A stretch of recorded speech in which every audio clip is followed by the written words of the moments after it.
We are in the medieval town of Malmesbury, once famous for its cloth, but now much reduced by the ravages of the late Civil War. It's 1672, and I am about to oversee the commitment trial of 4 local witches. There is an atmosphere of fear, suspicion, and recrimination, and 2 women will be hanged. However, the seeds of this scandal are sown in the year of 1645, when Goody Orchard, an elderly local woman, went out to borrow some yeast from local brewer Hugh Bartholomew. Only his 10-year-old daughter Mary was at home. My name is Mary Bartholomew, and all my life I've known Malmesbury as witches and battled against them to protect the lives of my family. My fear and hatred of these vile creatures began in earnest in 1645, when up to our door, demanding food, came one Goody Orchard. I be Goody Orchard, and this be my last testament, taken down by the preacher in the Salisbury jail. I sits here, awaiting my fate in the year of our Lord 1645. I be no witch. Wise woman, maybe a cunning woman, as some says, but I make no spells, consort with no devils, no matter what some folks may say.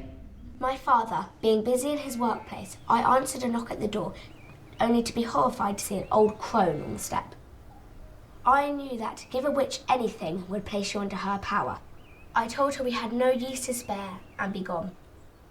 The witch then became angry and threatened. "You will give me none? 'Twere better for you, you had." Hoity-toity girl, all high and mighty with the likes of I, tells me to be off. There be no yeast to spare. I could smell the ale brewing, and the stench of yeast was strong. Yet that cheeky flit of a thing tells me to be off.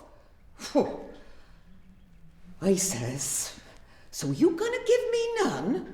Whoa, 'twere better for you that you did." I were cross, see.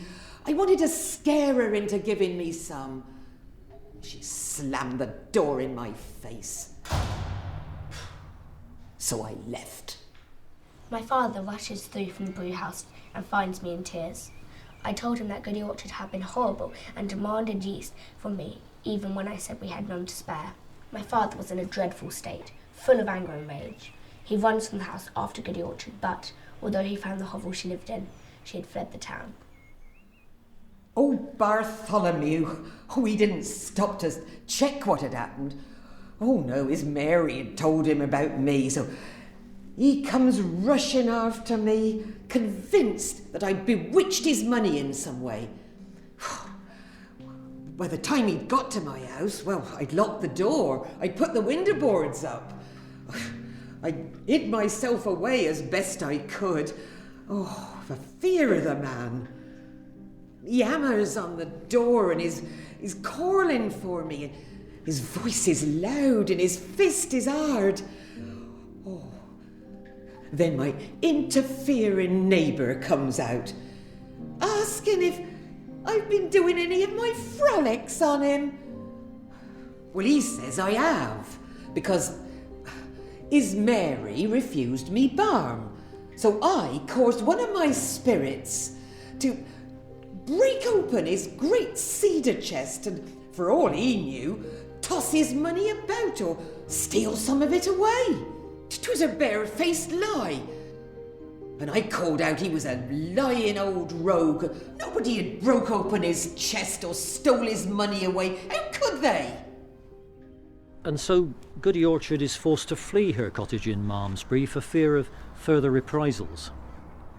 For 2 months, she's sleeping in hedgerows, begging food, sometimes stealing, until, nearing starvation, after 3 days hard walking, 3 farmers' men from Burbage drag her back to their farm and force her to take off a spell they say she's cast. That farmer's daughter? Well, she were complaining of pains in her finger joints. So I charmed some water to make it wholesome, and I told her to dip her fingers in. Because as a wise woman, I knew that gentle bathing can often soothe pain. Did I get any thanks? Oh no, I were taken off to Salisbury, where the magistrate remands me for trial on charges of witchcraft.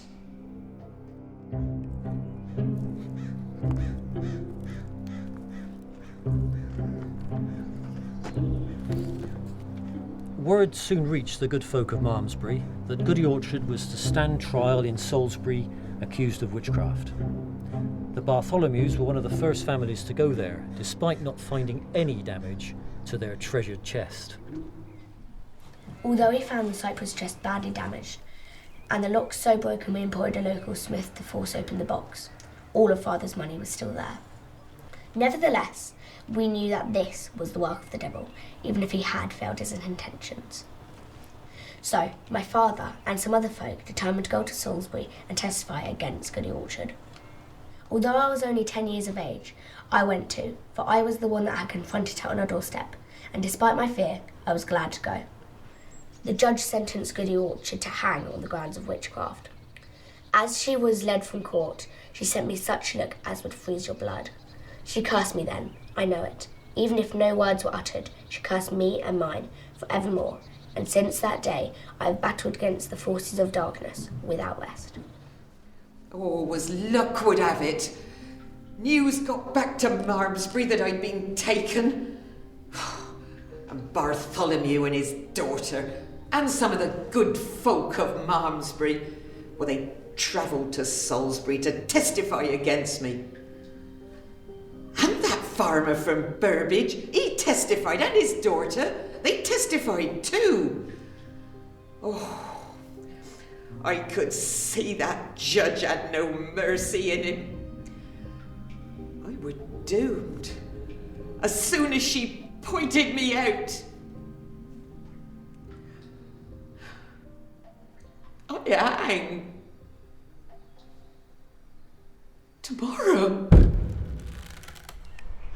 They hanged Goody Orchard in Salisbury in 1645, but the effect of the cursed look she gave young Mary Bartholomew resonated for decades. By 1672, when I arrived in Malmesbury, 4 more young local women were to be sent off for trial in Salisbury for witchcraft, and 2 more to be hanged.